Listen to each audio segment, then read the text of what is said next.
Gracias por continuar con nosotros en su programa Al Filo de la Democracia. Hoy vamos a hablar de un tema que se ha abordado en todo lo que es América Latina, y es la violencia. La violencia no institucional, sino la violencia en las calles, producto del narcotráfico, la extorsión, el robo.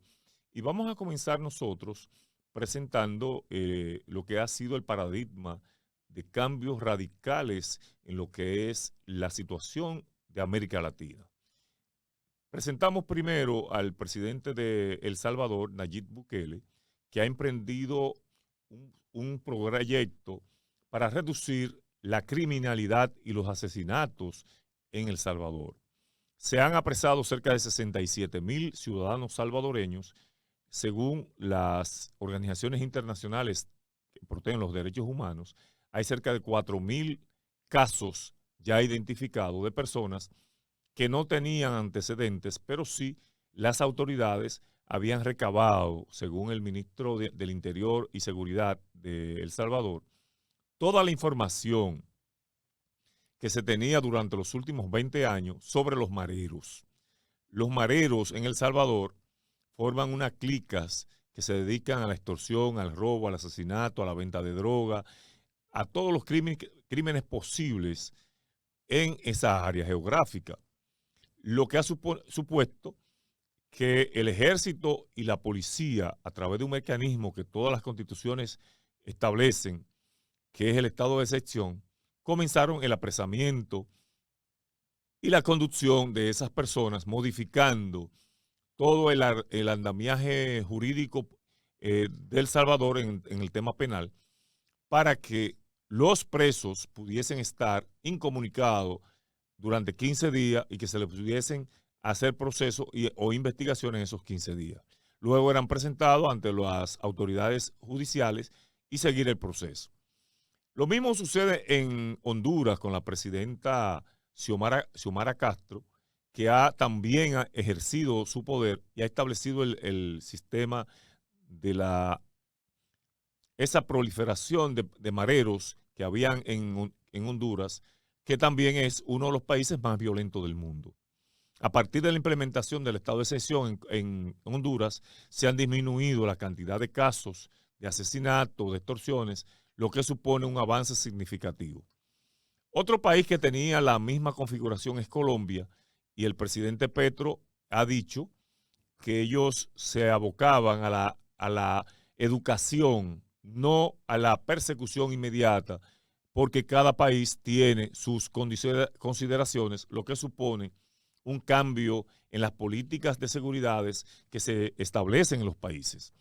Sin embargo, el presidente de Ecuador, el presidente Lasso, ha tenido que recurrir a ese mismo método porque se ha supuesto una degeneración violenta en todo Ecuador, donde las cárceles están tomadas y son dirigidas por narcotraficantes, y han tenido que comenzar a tomar las mismas medidas que se establecen en Ecuador.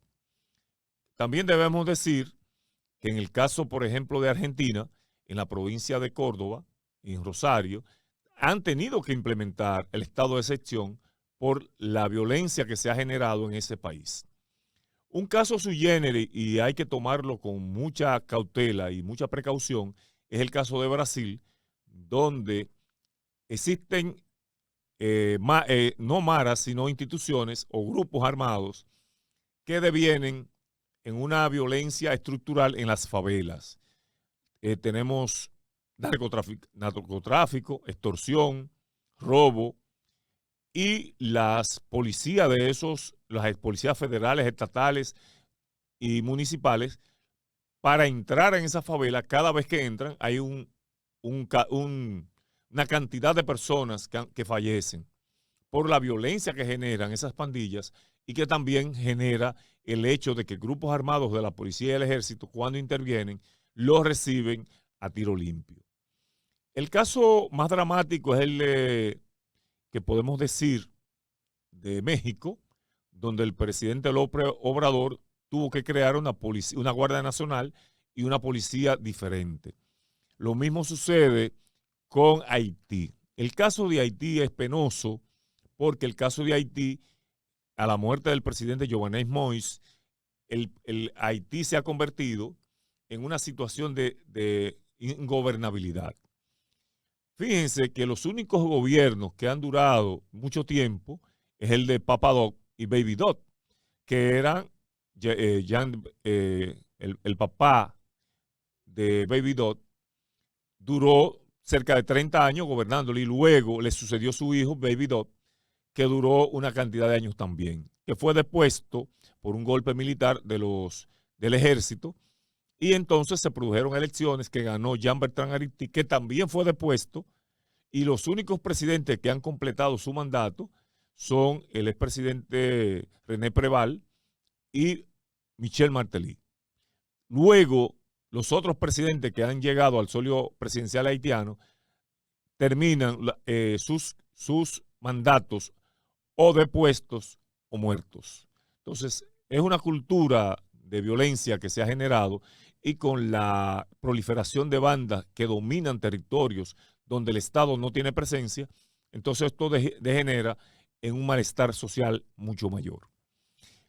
Nosotros los dominicanos debemos tener las precauciones necesarias para impedir que lleguen a nuestro país no solamente esos haitianos que forman parte de esas bandas, sino también que las medidas de seguridad sean extremadas en la frontera y en cada uno de los puntos cardinales de la República Dominicana, con el objeto de impedir la proliferación de bandas armadas que pudiesen dominar territorios y que se conviertan en un gran problema para el desarrollo nacional. Hasta aquí nuestro comentario. Les seguimos sugiriendo que por favor se suscriban, que le den like, que le den a la campanita, que nos ayudan a seguir creciendo en esta plataforma que es de ustedes. Muchísimas gracias.